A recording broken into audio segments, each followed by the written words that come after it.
Let me describe a form of money and you tell me whether it sounds absurd. It is a stone. A giant carved disc with a hole through the middle, sometimes 12 feet across, taller than the person who owns it, weighing several tons, far too heavy for anybody to move, and it is money. Now the obvious question, how do you spend something you cannot lift? Hold that thought. Because the answer is going to do something uncomfortable to the way you think about the number in your banking app. This is the stone money of Yap, a small island in the Western Pacific.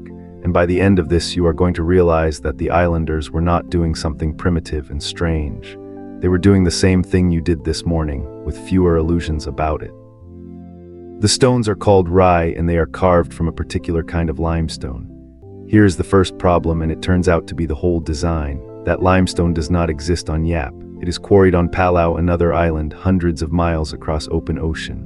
So every single unit of this currency had to be cut from a cliff on foreign soil, shaped into a disc weighing several tons, loaded onto rafts and canoes, and sailed home across hundreds of miles of Pacific with no engine, no crane, and no chart. It was genuinely dangerous work. People died doing it.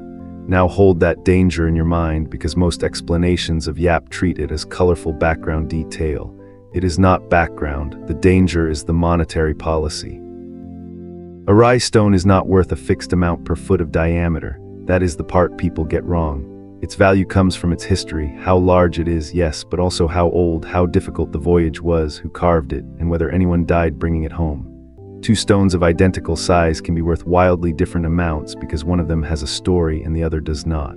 A stone whose voyage cost lives is close to priceless. Which means this is less like a coin and more like a legendary heirloom that the entire island knows the tale of. And notice what that actually is. The value is not in the object. The value is in a piece of shared knowledge that every person on the island carries around in their head, which raises the obvious practical problem: you still cannot lift the thing. So they solved it by not moving it. When a rai stone changes hands, the stone stays exactly where it is, leaning against a tree, standing beside a path, outside the house of the person who used to own it. Nothing is transported, nothing is carried, nothing physically happens at all. What changes is that everyone on the island now agrees the stone belongs to somebody else. The community holds the record collectively in memory. That stone by the trail is now yours rather than mine, and the proof is simply that everybody knows it. Stop and look at what has been separated here. The object and the ownership have been pulled apart completely. The money does not move, only the agreement about who owns it moves. And once you have separated those two things, something remarkable becomes possible, because now the object does not strictly need to be there at all. Generations ago, a crew was bringing home an enormous and unusually beautiful rai when a storm caught them.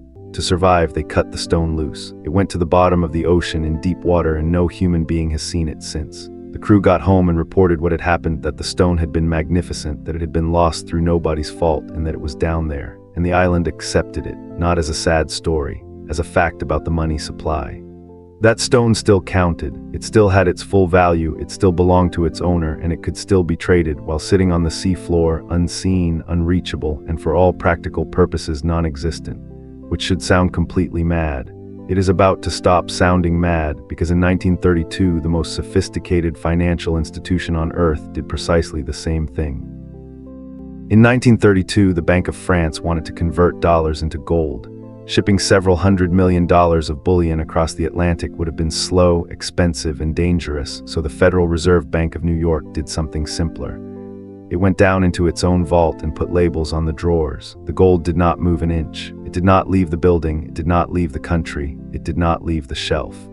Clerks simply marked certain drawers as French rather than American, and on the strength of those labels, the Bank of France now considered itself richer, and the newspapers reported a loss of gold from the United States.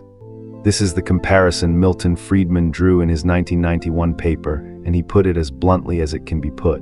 What exactly is the difference between a Frenchman who believes he is rich because of marks on drawers in a basement 3,000 miles away, and a Yap Islander who believes he is rich because of a stone underwater 100 miles away? There isn't one.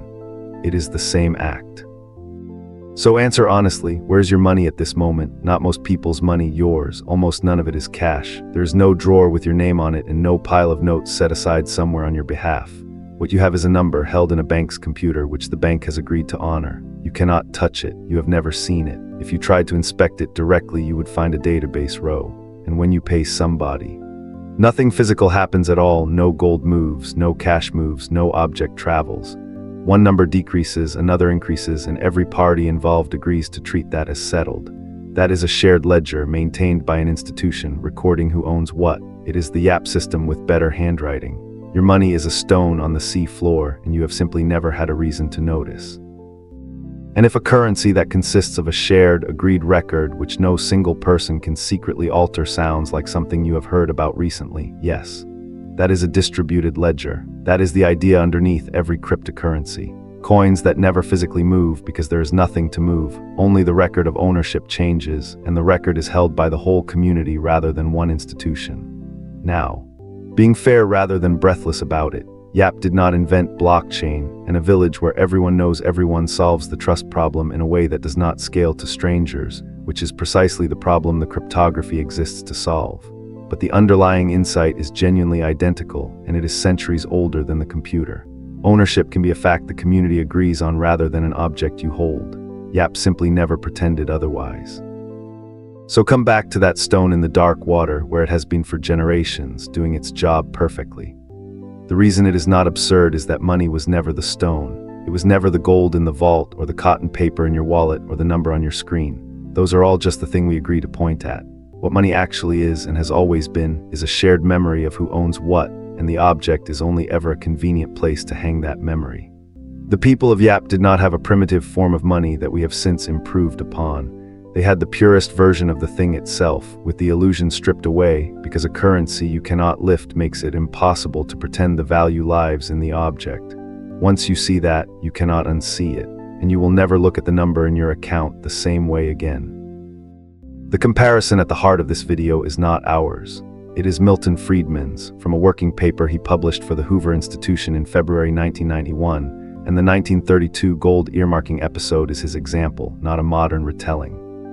The stone money of Yap has been described by many visitors over the years, and the details of the sunken stone come to us through oral history rather than a written record. We have told it the way the island tells it, and flagged that here rather than dressing it up as documentation.